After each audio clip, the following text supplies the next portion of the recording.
Grounding in the chaos.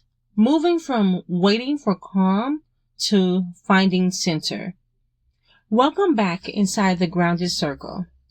We have covered so much over these last several episodes. We've talked about the myth of having it all. We've talked about the pressure of always being the strong one. We've talked about boundaries and leaning and learning the art of the gentle no. We've talked about the ambition and redefining success in a way that doesn't require us to sacrifice ourselves. And today, as we close out this series, I want to talk about something that ties all of those conversations together. How do we stay anchored when life feels like it's constantly moving? How do we find peace when the calendar is full? How do we stay connected to ourselves when everyone and everything around us needs something? Because the truth is, life is always not going to slow down for us. There will always be another deadline, another responsibility, another unexpected challenge, another season that requires us to adapt. And for a long time, many of us have believed that we will finally feel grounded when things calm down. And so we think, once this project ends, I'll have more time. Once the kids get older, life will feel easier. Once I get through this busy season, then I'll focus on myself. But what happens when one busy season ends and another one begins? What happens when we spend our entire lives waiting for the perfect moment to finally take care of ourselves? The truth is, we cannot always control the chaos around us, but we can learn how to create calm within ourselves. Being grounded doesn't mean your life is perfectly organized. It doesn't mean you never feel overwhelmed. It doesn't mean you have figured everything out. Being grounded means that even when life feels uncertain, you know how to return to yourself. You know how to find your center. And I think that is such an important distinction. Because sometimes we look at people who seem calm and think they must have a life without stress.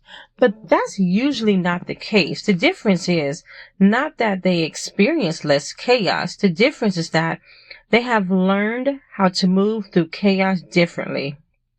Now, I'll be the first to admit, I am not perfectly grounded 24/7. I wish I could say I wake up every morning completely centered, peaceful, and ready for anything. But that's not reality. I am a human being. I am a mom. I am someone balancing responsibilities, dreams, relationships, and all the unexpected moments life brings.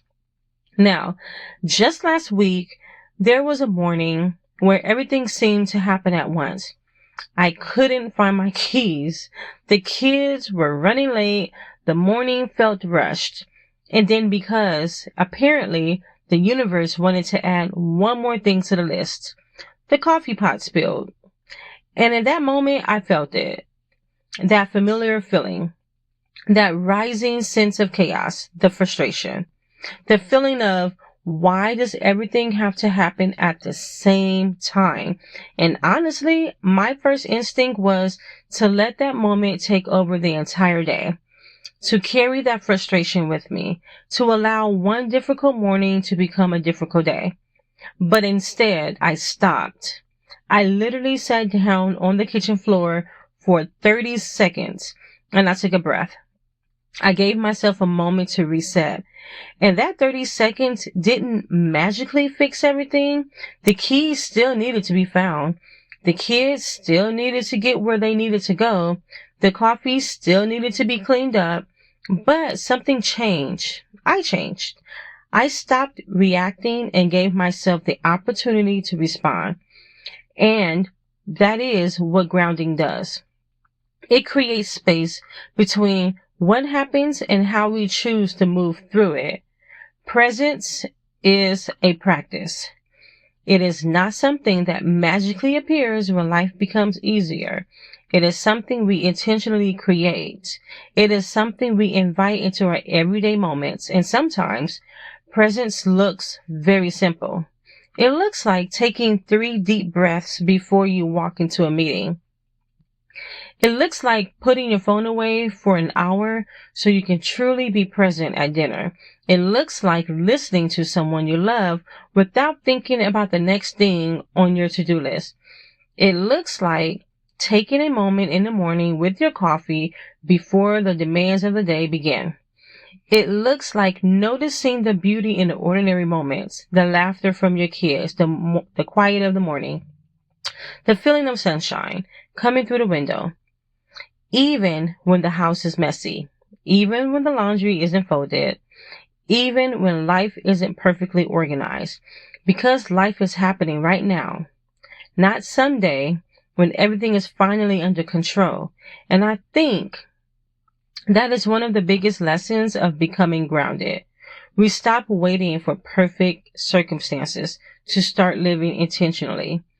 We learn how to bring intention into the circumstances we already have. Here is the grounded challenge for you this week. It's very simple. I want you to create one grounded ritual. And I want to emphasize something. This does not have to be complicated at all. It does not have to be an hour of meditation. It does not have to require a perfect morning routine, because honestly, for many of us, that is not realistic. A grounded ritual can be 5 quiet minutes with your coffee before the day begins. It can be stepping outside and taking a short walk without distractions. It can be writing down 3 things you are grateful for. It can be sitting in your car for a moment before walking into your next responsibility. Whatever it is, let it become your anchor. A reminder that you can always return to yourself. Because when life speeds up, we need something that helps us to slow down. When everything feels uncertain, we need something that reminds us who we are. When we feel pulled in every direction, we need a place to come back home to. And that place is within us. As we close this series, I want you to recognize something. The work of unlearning is not about becoming a completely different person. It is about releasing the things that were never meant to define you. The pressure, the perfection, the constant proving, the belief that you have to do everything and be everything.